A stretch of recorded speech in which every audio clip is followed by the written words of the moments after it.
first phase is really also about still maintaining some kind of work input, that you're still sort of working a couple of days a week, but you're not full-time workers. You still want to be engaged. I mean, retirement's becoming irrelevant in a way. Well, it's blurred. Yeah. The lines about retirement these days are quite blurred. So the financial planner in me says, to you as a client, the longer I can keep you in the workforce, the greater chance I have of helping you achieve your goals. Sure. So you don't get the gold watch at 65 and the tut-tut letter. What you tend to get these days is you transition your way out. And in fact, strategies around retirement often referred to as transition to retirement. Well, the idea is the government wants us to stay in the workforce, and their policy actually endorses that. Yeah. So typically the way people retire, because that's a question I get a lot, is actually, well, what should I expect as how do I retire? Because there's no set of rules.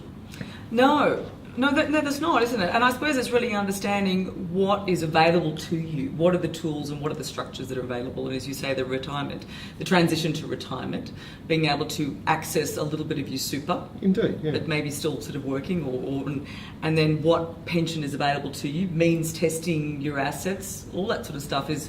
Well, it's just complicated. I think it's... Look, it is, but they're all tools. Yeah. Everything you've just referred to is a tool to helping you achieve your goals. So first and foremost, if you're taking control of your own retirement, in the first instance, you've got to understand what your living expenses are and have an honest conversation with yourself about it. The other part is, well, what's your abode look like? What's your home look like? Where's your shelter? Are you going to stay where you are? Are you going to move away from where you are? Do you move closer to the kids? Do you move to a community of people that are like-minded? I mean, everyone's different, and it's not my job to tell people what they should have. It's more to mould what they're looking to do. So identify your income needs. Secondly, make sure you have a clear understanding of where you want to transition to. People talk about downshifting their property. Yeah, downsizing. Yeah. But there's a couple of myths around that. Just because you downsize doesn't mean you downsize the cost. So people might be moving from the $1 million house, but guess what? The 2-bedroom unit still costs $1 million. Yeah. And there's another rule of thumb too, which is that the cost is around 8% of the future purchase price. So therefore, it's expensive. It's a lot. So if you're going for $1 million, if you go and buy something else for on around $1 million, there's $80,000 in costs that you've got to allow for.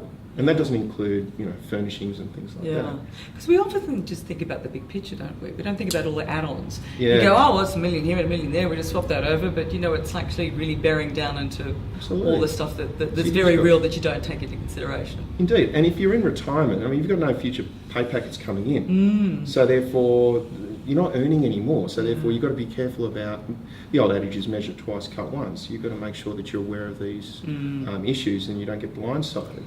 But the way people retire also has changed in that they don't get to day dot and say, all right, I'm out of here. So what they do is they'll transition through.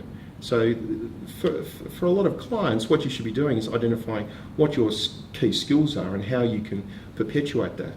There's a difference between working because you choose to work as opposed to having to work. So if you're really passionate about some stuff, focus on that and maybe do some locum work or some contract work around that space, or take your skills and look to do work with other organisations. Yeah, different passions that you've had. Yeah, on your terms. So for example, it might be that on average over a year you might work 2 to 3 days, but it might be you do a couple of months of intensive work and then go in and do that trip of a lifetime. Yeah.